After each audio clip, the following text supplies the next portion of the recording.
Hey Potterheads, and welcome to episode 8 of the Secret Keepers Podcast, covering Harry Potter and the Chamber of Secrets, chapters 8 through 10.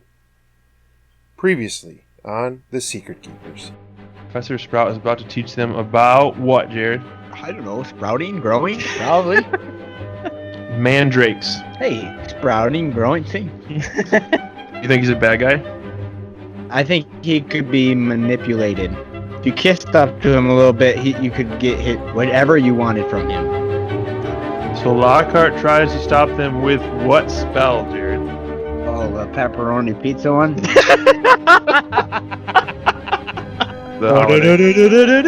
What was that? The level up noise. Jared, Anyway, let's have Jared come up with something. Jared, do you know who Oliver Wood is? Yeah, he was the team captain or something. What position does he play? Forward. And Ron whips his wand out, points it at Malfoy. Ron flies backward onto the grass as the spell shot backward out of his wand.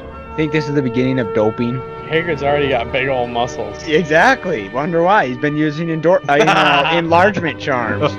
What would that spell be, Jared? Big-olicious. What's the deal with this voice? Well, it's you-know-who living inside of something. This is the Secret Keepers.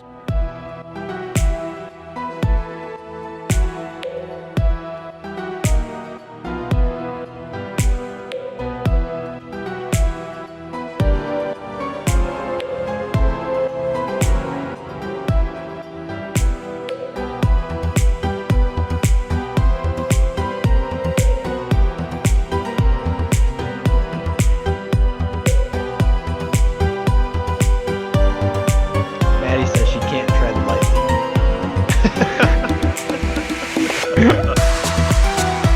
Jared, you all set? Yeah, this is a tough one to summarize, but we'll Yeah, there's a lot of stuff that happens. Stefan, you all set? Dude, I'm ready to rock. Alright. In that case, you gotta count me in. That's what Taylor's job always was, so you gotta count me in. 3, 2, 1. Hit him with it, Colin. What's up, everybody? Welcome to the next episode of this Harry Potter Secret Keepers podcast. Man, it's been a long time since I've done this intro. Can't even do that right. I'm your host, Colin. And I'm your co-host filling in, Stefan. What? And I'm the star of the show, Jared. There we go. So, yeah, you may have noticed Taylor's voice is much more masculine and deeper. That is because we have a new co-host for this week. His name is Stefan. It is his birthday tomorrow, and he's turning 24. Oh, terrible. You don't even know me. Call me my friend. I was giving you a couple years there. I guess, Stefan, I'll let you describe your connection to Harry Potter, how big of a fan you are, or what you know about it. Boy, well, I have been a Harry Potter fan for a long time. Read them when I was a kid. And I got to say, I've probably read through the whole series probably 3 or 4 times.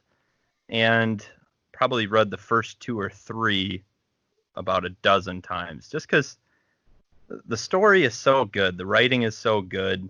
It's easy to get wrapped up into. And I'm just not quite sure from listening to the show, because I'm a long-time listener of the first podcast. patron. First ever patron. That's right. Big supporter. Yeah. And I just don't understand how it's so difficult for Jared to get into. I mean, Well, I haven't read it a dozen times. That's one thing. It's just hard to put down, you know? It's a good read. Yeah, I mean, I would agree. It's baffling to me what it takes to get Jared to read books here, but you know what? We're gonna get through this, Jared. It might take us 15 years, but we'll get through all these books and get a podcast up for everyone. You'll have kids by then. Oh, that might be a while. With that being said, Jared, hit us. Oh, hold on. I always forget this. We're covering chapters 8 through 10 of this book, so everybody's aware. Jared, hit us with that 30-second summary. Go. All right, chapter 8, titled The Death Day Party. Harry, Ron, and Hermione attend a death day party for nearly headless Nick. Chapter 9, I forget what the title's called. Oh, The Writing on the Wall. Mrs. Norris is petrified. Doesn't that mean scared? Anyways, and they learn more about the Chamber of Secrets. Chapter 10 is called The Rogue Bludger. Bludger. Harry gets hit by a rogue bludger against Slytherin and still manages to win the game despite breaking his arm. All right. And that's your 30-second summary. That actually might have been the first one that was actually just about 30 seconds. So good job. Yeah, so Jared, as Jared said, the first chapter of the Death Day Party.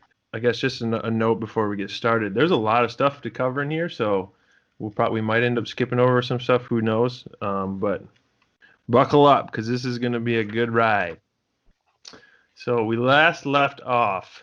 Harry was doing, he was doing some fan mail stuff with Professor Lockhart and heard this strange voice talking about doing some ripping and some killing. This chapter starts off in October, and there's some bad news. The Slytherins got their Nimbus 2001s from Mr. Malfoy, and they are tearing it up on the Quidditch pitch. Everyone's freaking out about it. So Harry's all down and sulky, and he runs into Nearly Headless Nick. And Nearly Headless Nick starts talking about the Headless Hunt, how he wasn't invited, and all that good stuff. But he also tells us that when he was killed, he was hit 45 times with a blunt axe before he died. Ooh, 45. I have so many questions. Was he alive the whole time? Like, it depends how many times he hit him before he got through the skin. I mean, Yeah, wasn't he hanging on by his skin though? Yeah. Which I still don't get. Like, he seems fine talking about it, so it's not like he's scarred forever about it. But I mean, why would they stop after 45 times and not just clean cut it right off? It's probably why executioners don't wear hoods anymore, because they can't see what they're hitting. That's very possible. Anyways, so after Harry talks to Nearly Headless Nick for a little bit, he has a little bit of a run-in with Mrs. Norris and Filch.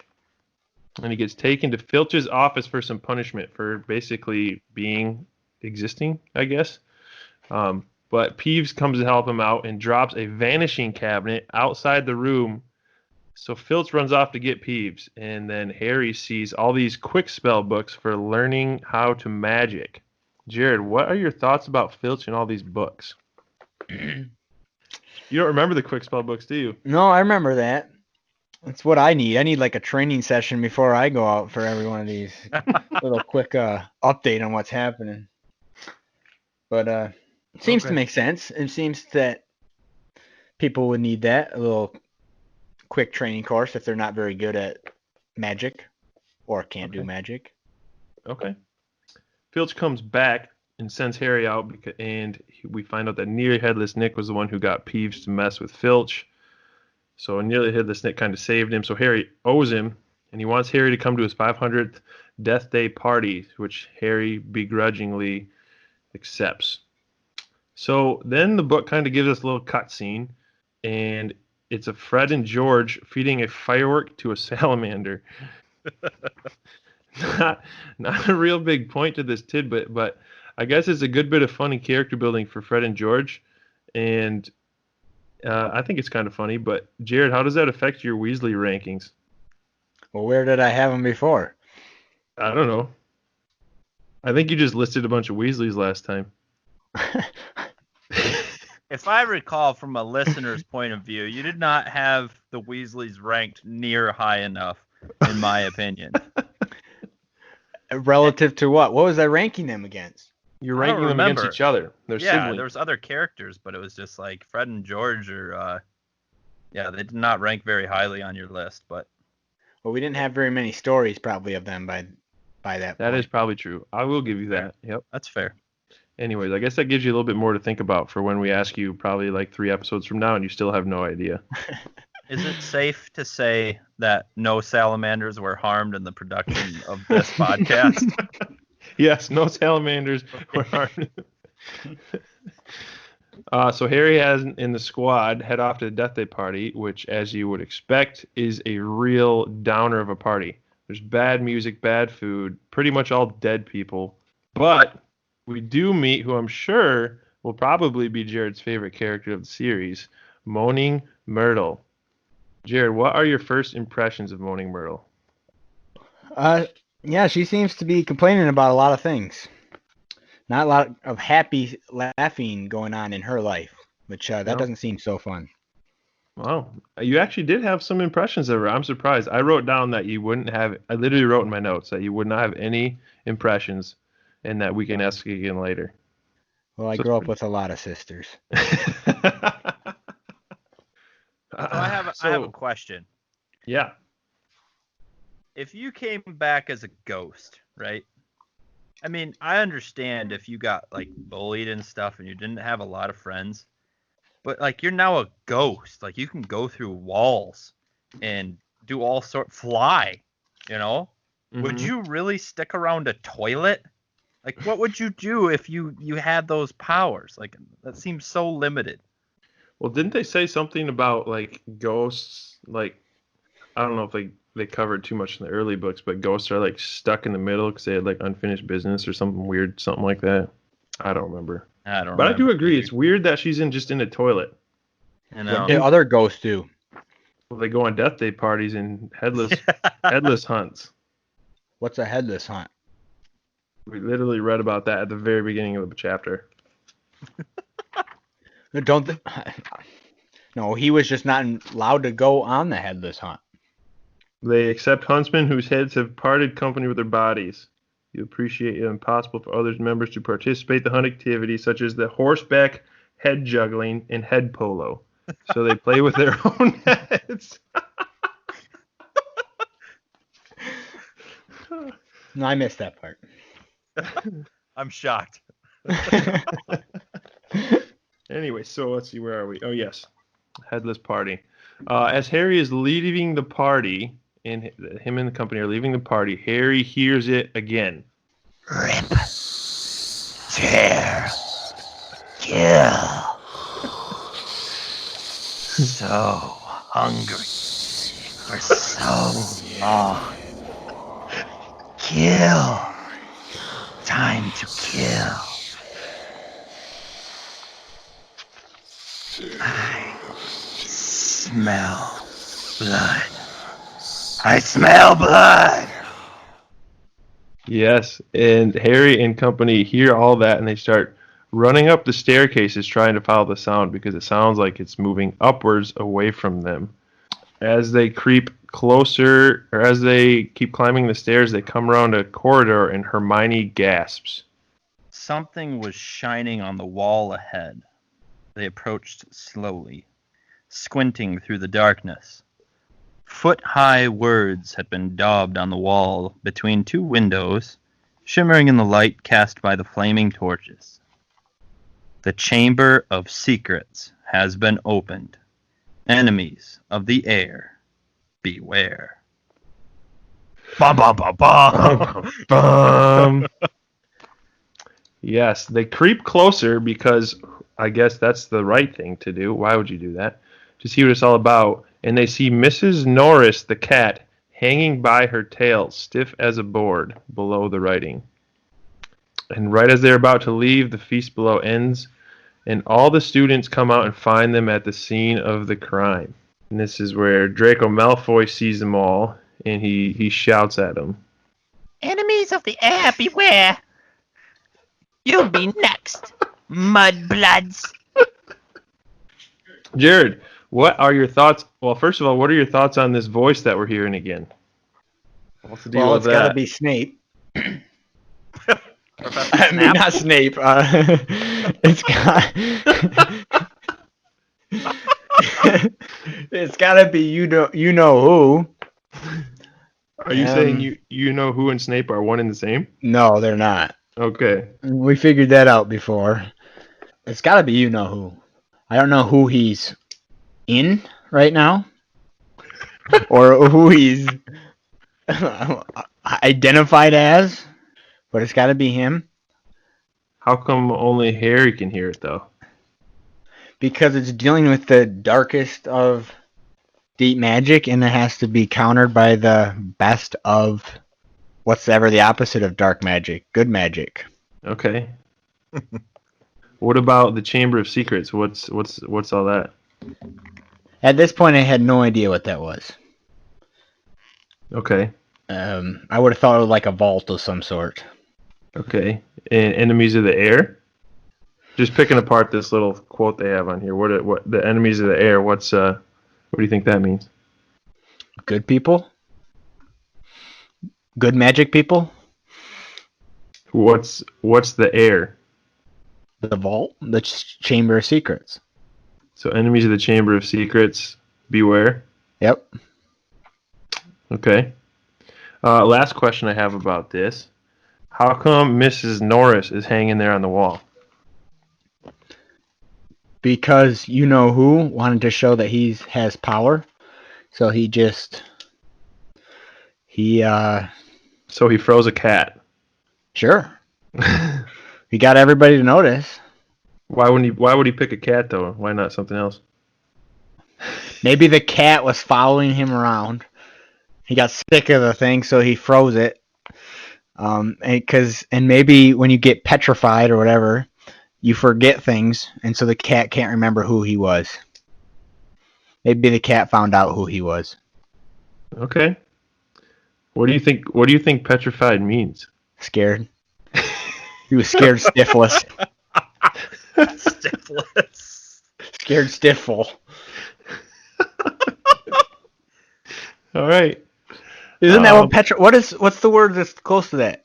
If you're petrified, At first I was afraid. I was petrified.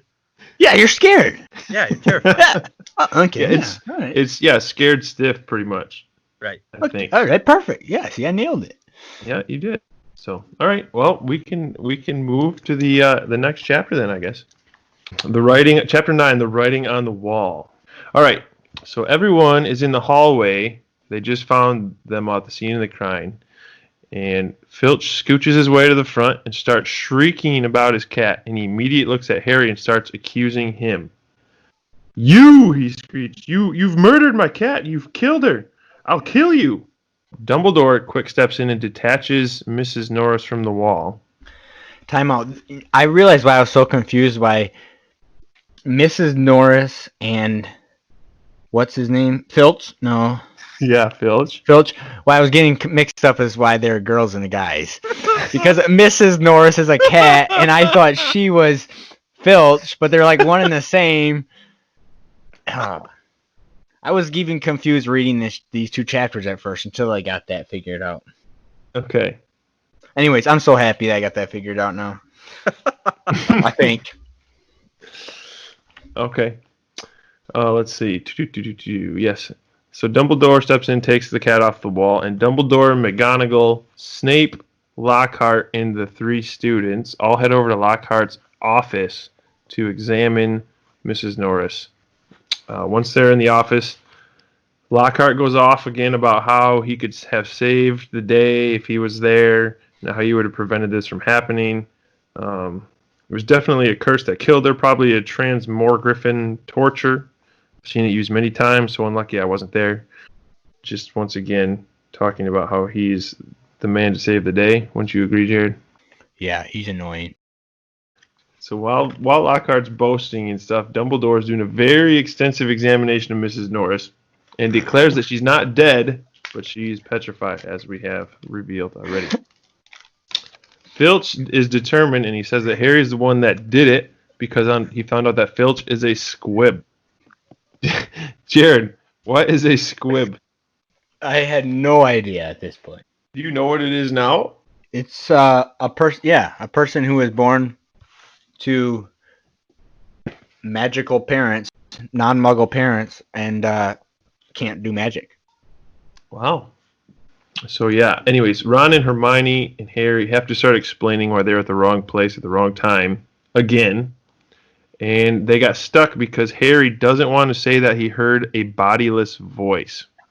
Think that's a good idea at this point, Jared, not to tell people? I still think he should befriend, and maybe that's the wrong thing to do. But if you trust Dumbledore, why don't you just tell Dumbledore or at a different time? Do we trust Dumbledore? Oh, I think so. I don't trust anybody, but I would think he seems the most trustworthy. So if you're in Harry's position, you just said yourself you don't trust anybody. Why would he tell If I was in Dumbledore? Harry's position, I probably would have told Dumbledore. Okay. So since Harry doesn't want to say he heard about it with his voice, Snape kind of catches on that Harry's not telling the full truth and possibly knows more than he's leading on about a cat that was petrified and words written in blood, which they didn't mention earlier, but the words were written in blood on the wall. And as punishment, he suggests that Harry not be allowed to play Quidditch until he starts talking. How on earth are those things related, and why is that some sort of reasonable punishment? He wants to win. It's like, oh, there was murder, so we're not going to let you play this game because I want to win. But what's the worst thing he can do? I don't know. I just didn't see how those things were really related. They're not. Probably. Anyways, Dumbledore tells us that Professor Sprout has some mandrakes that can be used for a potion to cure petrification. So when they're big enough, Mrs. Norris will be fully healed. So and that kind of ends that. So the next few days, all this stuff is that all that anyone's talking about, and Ginny seems especially broken up about it. Like she's crying and all the time. But Ron assures her and tells her they will catch the wild maniac who's doing all this and get him out of Hogwarts in no time. Which, Jared, you would say is, you know who? Yep. Okay. Flash forward to potions class one day, and Harry runs into Justin Finch Fletchley in the library, and Justin quickly turns around and runs off. Why do you think that is? I had no idea. At first I thought he was the camera dude and he's going to run and get his camera. And then I realized that wasn't him and I had no clue. I didn't even know when he was from.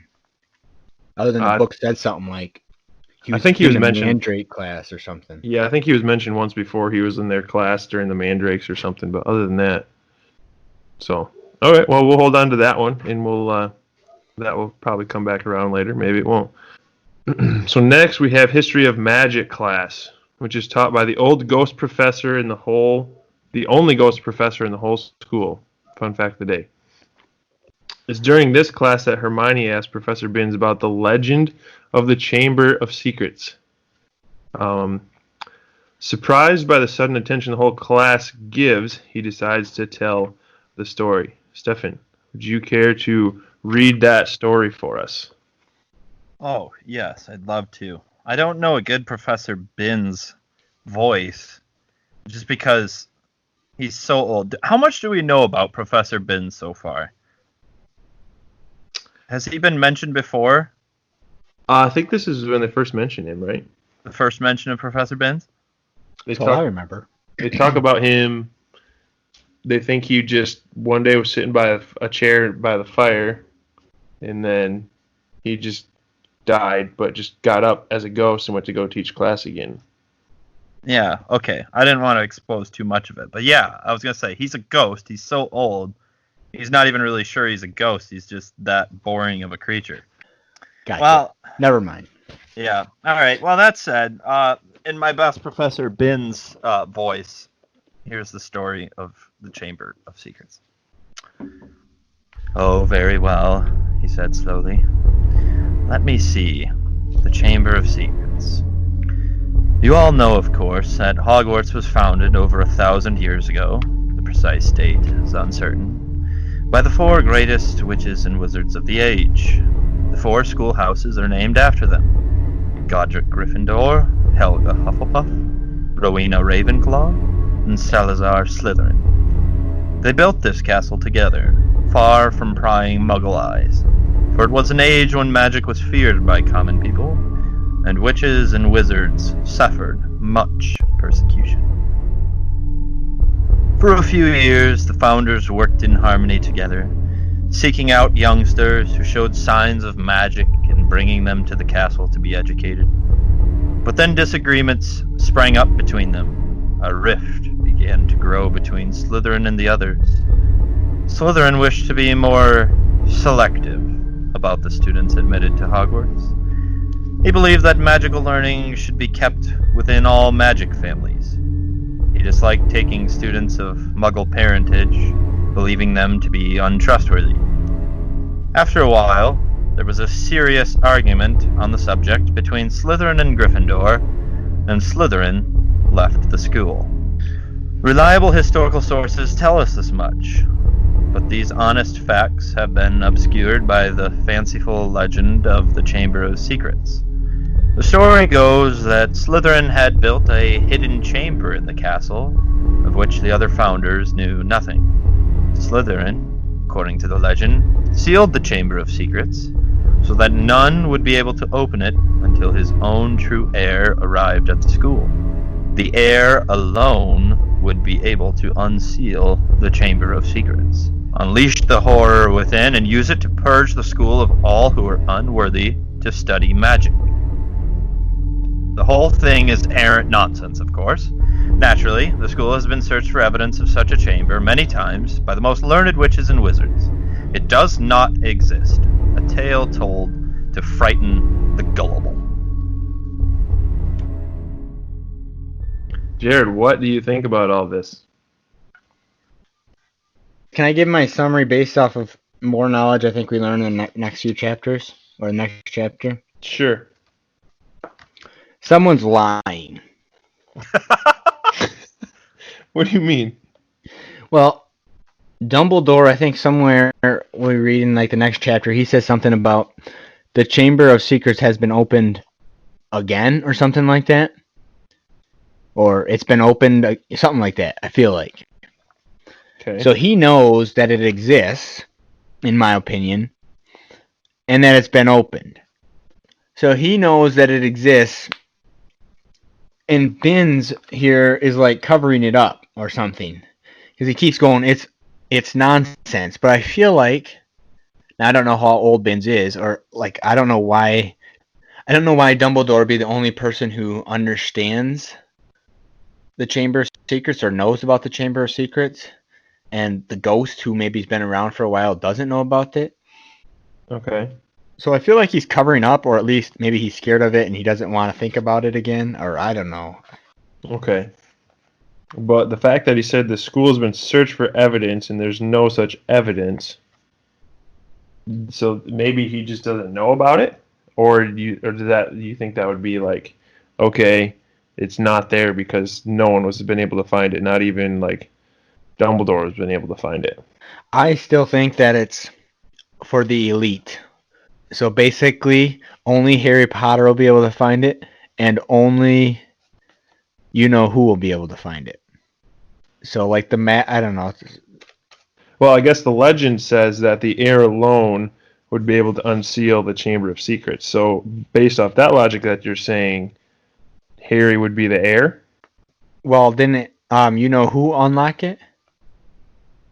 Oh, so you think Harry could find it, but Harry can find it to destroy it or whatever, but you know who can unlock it. Okay. So that ultimately it'll come down to those two again. Okay. So I guess a question I was going to ask a little bit later I guess we can just go there and then I'll get back to this question. But after this, it goes on to Professor Binns continues to say, of course the school's been searched, no one's found it, just like Stefan said, and it does not exist. Hermione asks about what the horror within is. And Binns tells her it is supposed that it is a monster that only the heir of Slytherin can control. What do you think about that? Do you think there is any sort of monster? Do you think it's just a chamber? And if there is some sort of monster, what do you think it would be? If it was a monster, it would be something that you know who could live inside of, and maybe have more powers than what he has currently. It's like leveling up when you get something in Call of Duty or something, or you go and you you go inside a truck or something, you pick it up and you start driving around. That's your body. It's like. Can I hear your level up noise again, Jared, from the last episode?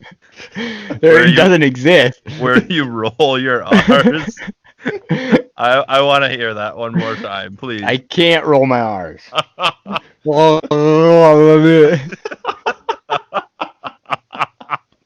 Yeah, I played Call of Duty. I've never heard that noise in my life. So, Jared, do you think there is a monster, or do you just think that there's just this chamber in the Chamber of Secrets? Or there's a Chamber of Secrets in the school somewhere that only Voldemort can unlock and Harry can find?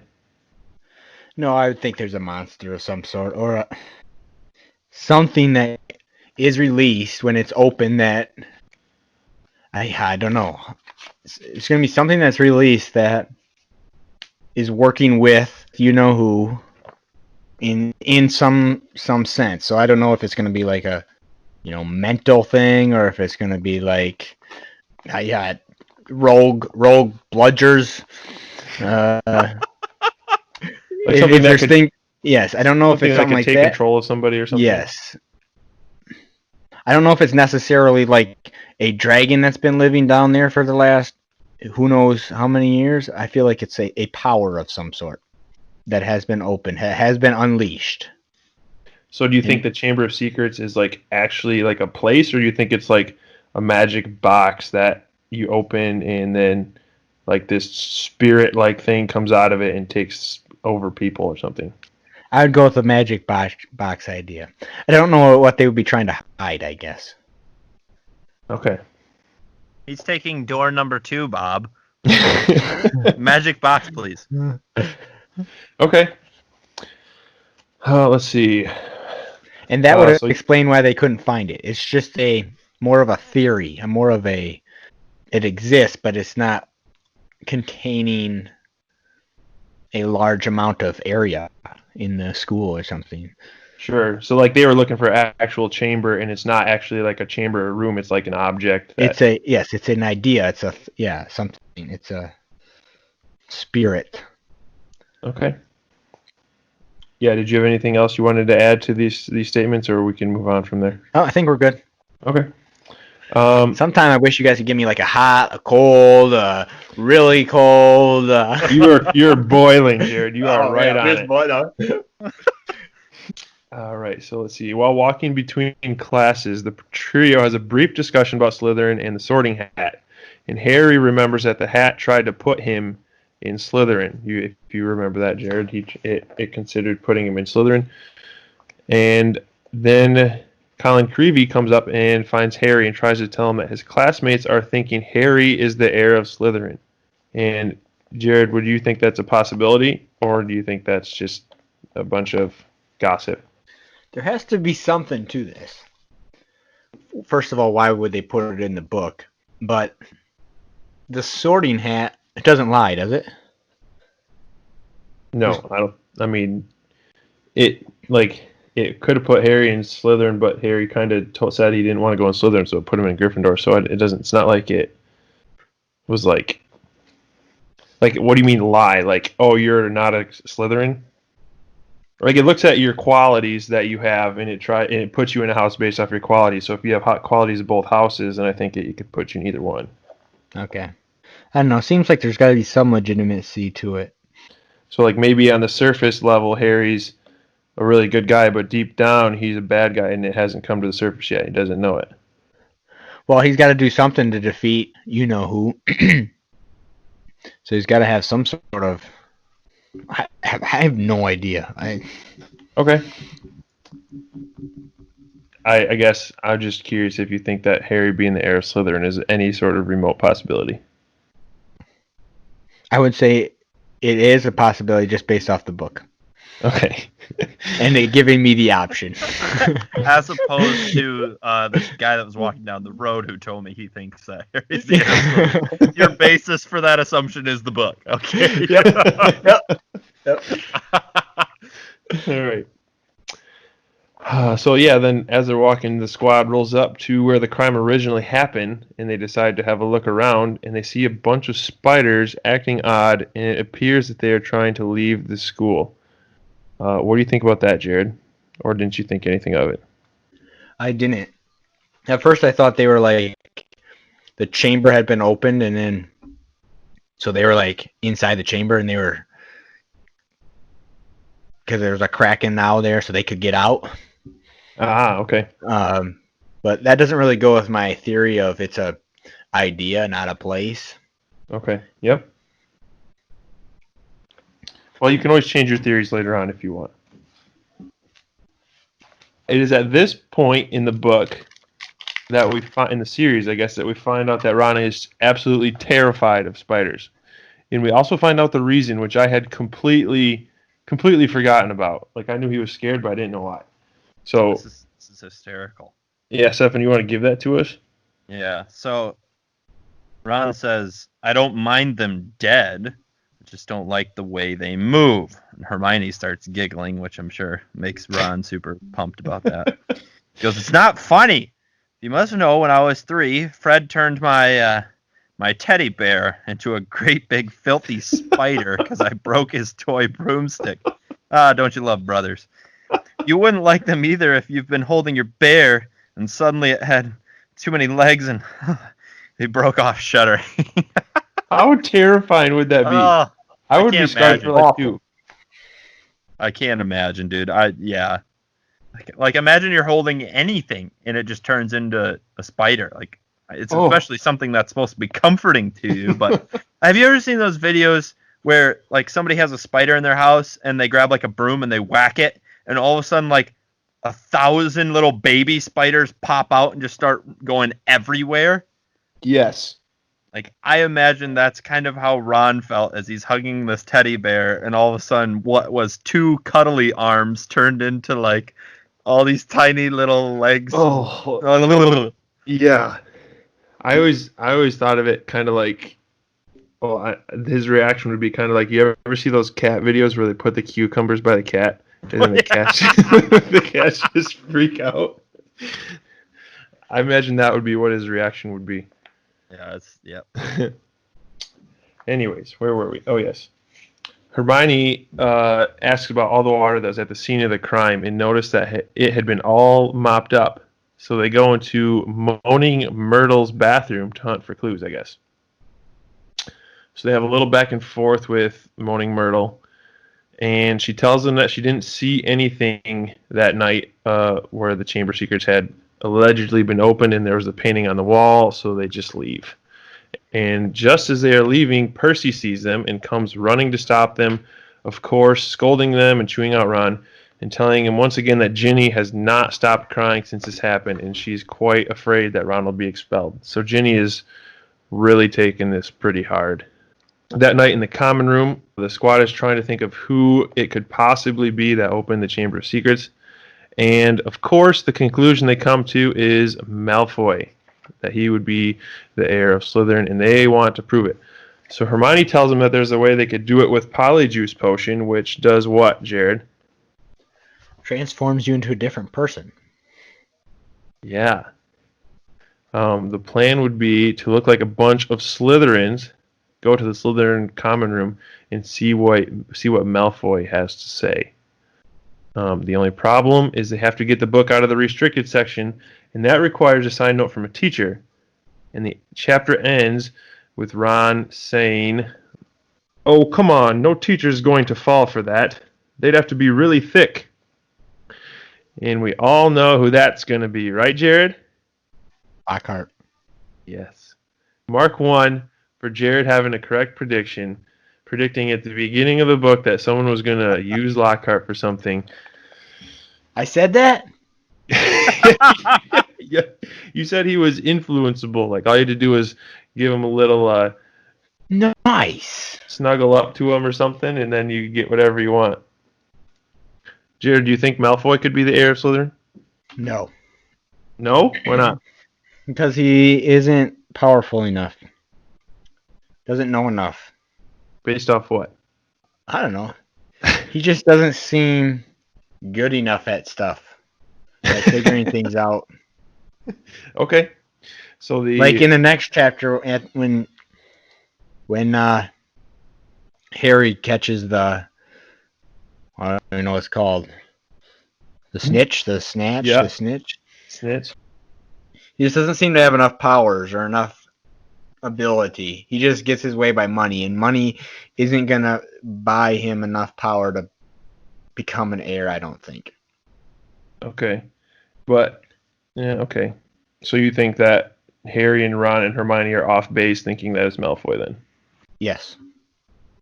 Okay.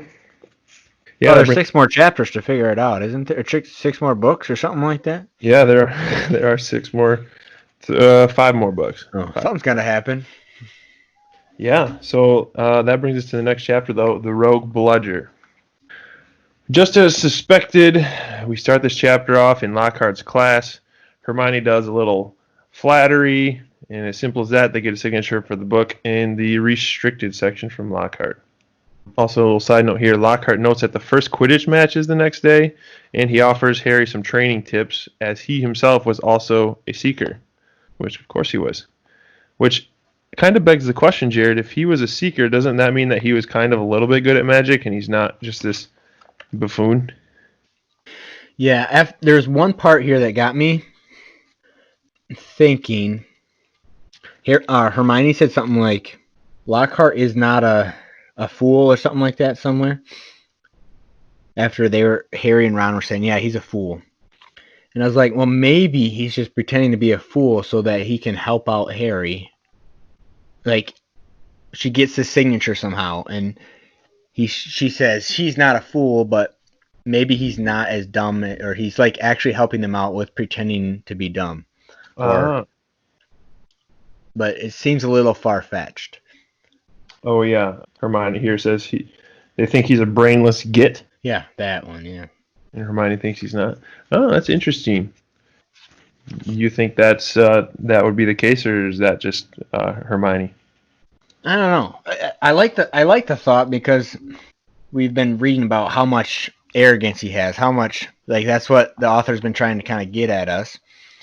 And yet it'd be kind of an interesting ploy to put it as he's actually, that would be far-fetched, I think, to build up this character so much as a fool, and then he's being a fool so that he can help out Harry. That'd be interesting, but I don't think I'm ready to commit to that theory. But it was a theory that came up to while I was reading.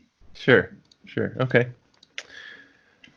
Well, the gang scurries off to the library once they go get the book they need, which is called Moste Potente Potions, from the librarian Madame Pince. And they head off. Sounds like how I learned Spanish. Most interesante. Yeah, they head off to the out-of-order bathroom with Moaning Myrtle in it, which is a girl's bathroom, if you didn't know. They start reading through the ingredients and realize that there are a few that they are going to have to steal, and also they would need a bit of whoever they're going to change into.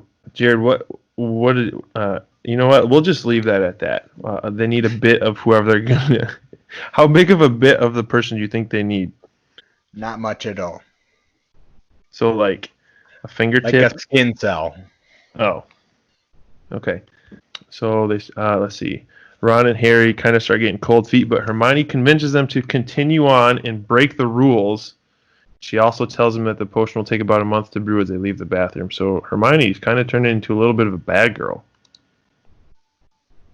Let's see. The next morning is Quidditch.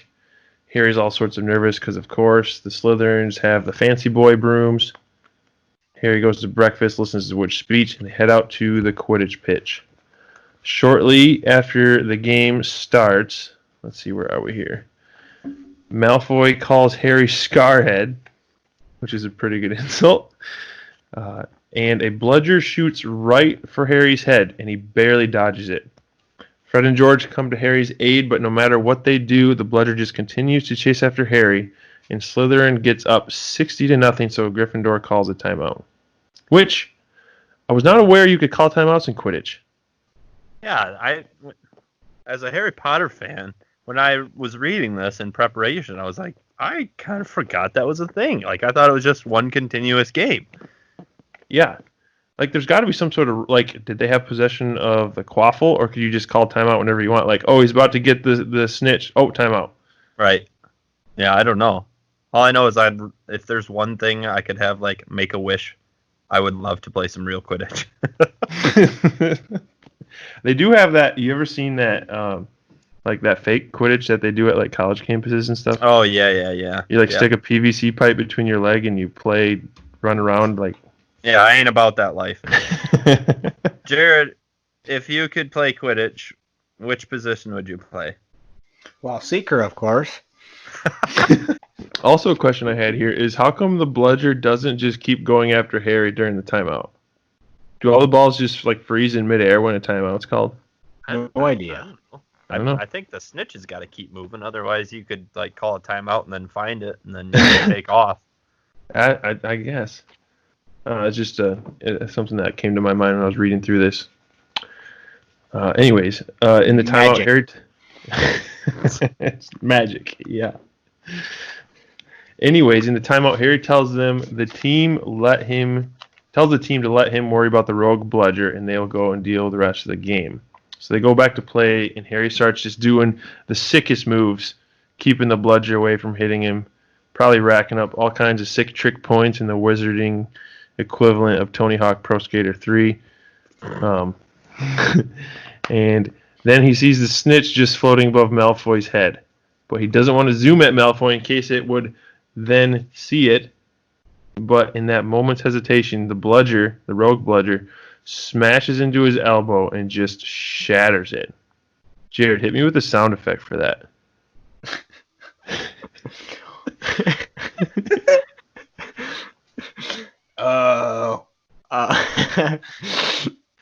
Whack! We said the arm breaking, not somebody hitting the bludger, Jared. Through blinding pain and barely holding onto his broom, he dodges one more bludger attack at his face, screams over to where Malfoy was, catches the snitch, and then crashes into the ground and blacks out. They have won the game. What a goat. What a goat. Harry wakes to find Lockhart in his face saying he'll fix his arm, to which Harry replies, "Please, no, I'll keep it this way." But Lockhart tries his magic anyways and accidentally removes all the bones from Harry's arm. Oof. Jared, how does this play into your Lockhart's secretly a really good guy theory? Yeah, this is a tough one to justify. Here, I'll ask you this. What spell did he use to fix his arm? Muffler Manny. Muffler Manny.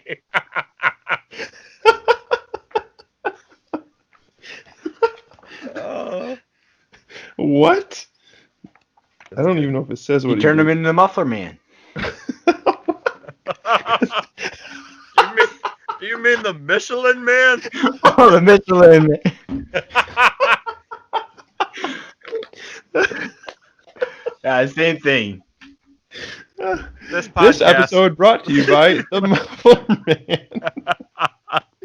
Did you guys notice the picture at the beginning of the chapter? I did not. I think that's one of the most underrated part of these books, though, is the little pictures at the top of the chapters. Yeah, I guess I don't ever really look at them, but...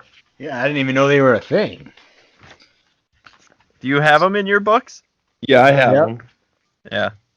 Like, if you look at chapter 11, just a little preview of just what the picture is. I mean, it's the pictures, it's just classic. I'll have to start looking at those more.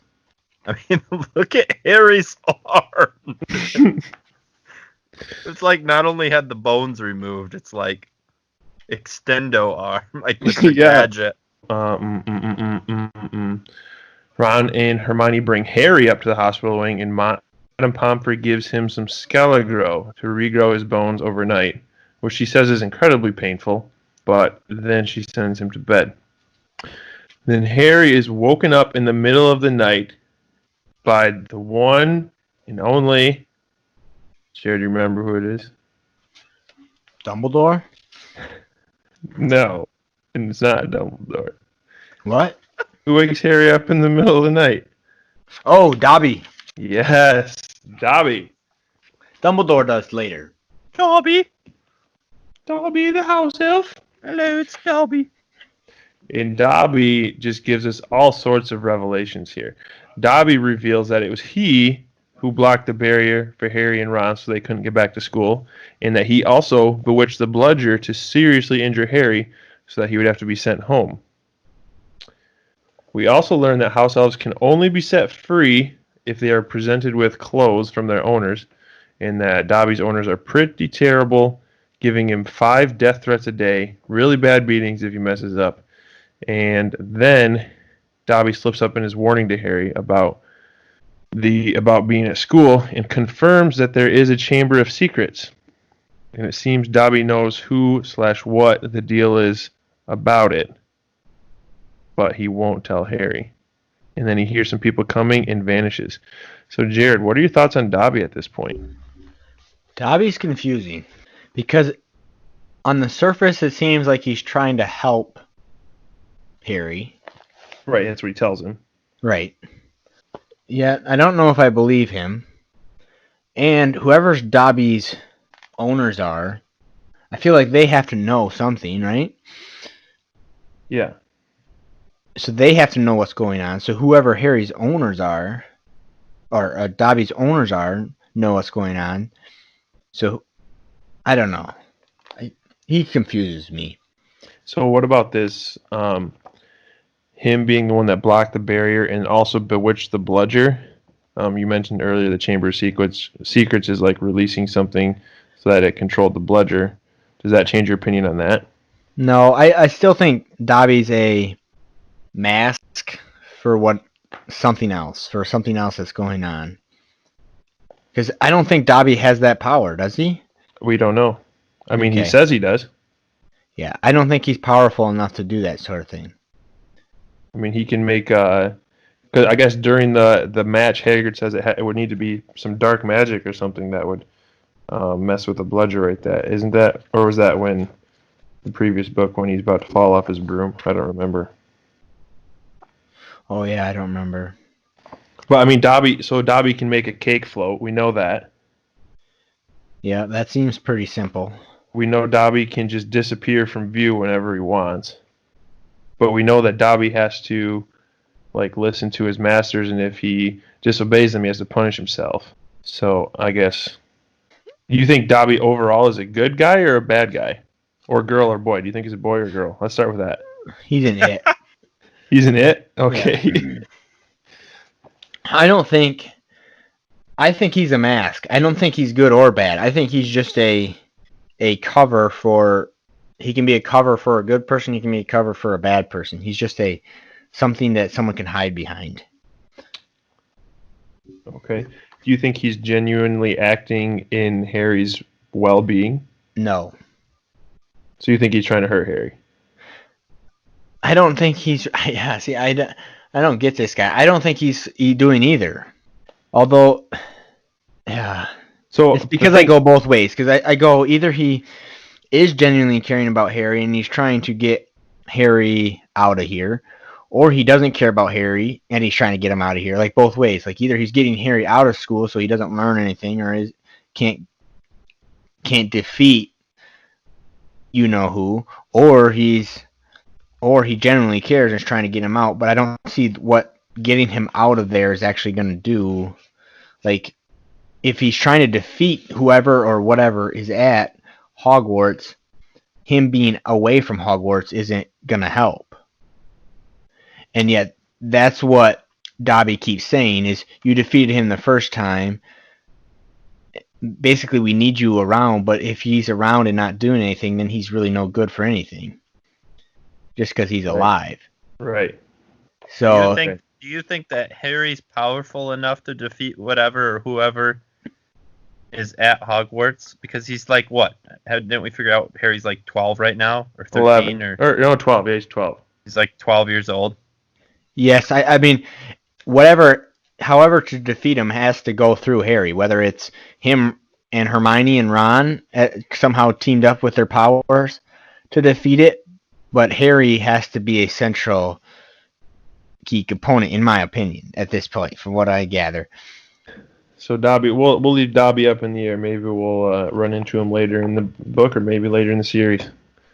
But But anyways, yeah, just after Dobby vanishes, Dumbledore and McGonagall come into the room carrying a student. Dumbledore says that there was another attack, presumably from whoever or whatever this Chamber of Secrets stuff is, and this time it was Colin Creevey who was attacked and was petrified, holding his camera in front of his face. So McGonagall gets a little hopeful and says, well, maybe he got a picture of whoever his attacker was. They pop open the camera to see if he got a picture, but the film is like spits and sputters and is all melted. Any thoughts on that, Jared, or is that just kind of like a bad guy covering up his tracks? Yeah, that's all I thought. Okay. So Dumbledore then himself confirms that the Chamber of Secrets has indeed been opened again. But the question isn't who, the question is how. And that's the end of the chapter. So, yeah, Jared, first of all, what I guess are your thoughts on this second attack? And why do you think it was kind of like Creevy, or do you think that was like some sort of coincidence? Again, it seems to me that it's evidence. Like the first thing that was petrified was a cat that could have been following or knowing who or what is Chamber of Secrets. The next thing's a camera, another thing that could identify or know who or what is in the Chamber of Secrets. Okay. That's my only logical So, like, you think that between the two, that both of them, Colin Creevy and the cat, before they were petrified, like, figured out who it was or saw them doing something, and so they decided they had to get rid of them. Yep, basically, yeah. Okay. What about the whole Mrs. Sprout and the screaming plants, whatever they're called? The fact that Dumbledore says they'll be able to be healed. What? Or don't you think maybe the attacker or whatever doesn't know that? Is that like? What are you talking about? I don't. So like when Filch was complaining about his cat and saying it's dead, and Dumbledore said no, it's petrified, but Mrs. Pomfrey has, what are those plants called again? Mandrakes. Mandrakes, and that they'll use those to get a cure for the petrification, and then they'll be fine after that. Like, I guess, do you think they come back without any memories type of thing? Yeah, that's what I would think. Whatever you petrified, you scared them stifful, and they forget whatever happened in the last little bit. Okay. Then I guess we'll go to Dumbledore confirming the Chamber of Secrets. I guess you touched on it a little bit. You saying that someone's lying, but Dumbledore doesn't ask the question of who opened it, but the question of how it was opened. Do you have any insight or anything about that? Yeah, so this is what I was trying to get at earlier, I think, a little bit. Dumbledore obviously knows more than the rest of the people, and I don't know why that is. You know, I mean, I guess you could say, yeah, he opened the Chamber of Secrets and he's playing dumb or something, so he would know, but I don't think it's that. And that's why I had said earlier, like, if you're Harry and you heard Dumbledore come in here maybe the second time with Colin, then that's when you'd maybe trust him. Yeah, I don't know. I mean, he obviously knows more about it than the rest of us, so why don't you go talk to him and see what you can get out of him? Well, it's like they say with like arsonists, people that burn buildings down. Usually they go and watch the scene of their own crime, and they pretend like they don't know about it. So maybe that's right. What Dumbledore's doing. I mean, there could be that. Again, I don't know if that's what I believe. I still think he's good. I don't have a reason to, at this point, think otherwise. But okay, he obviously knows more and could be a resource for Harry down the road if needed. If Harry would just talk to him. If Harry would just talk to him. But okay, yeah. So I guess just at this point, your gut. What does your gut tell you is who's like the person behind everything right now? Well, I still think it's you-know-who. Okay, acting in some sort of vessel or something. Yes. Okay. Yep. Okay. And I'm going to guess that Dumbledore the question's not who. He knows it's.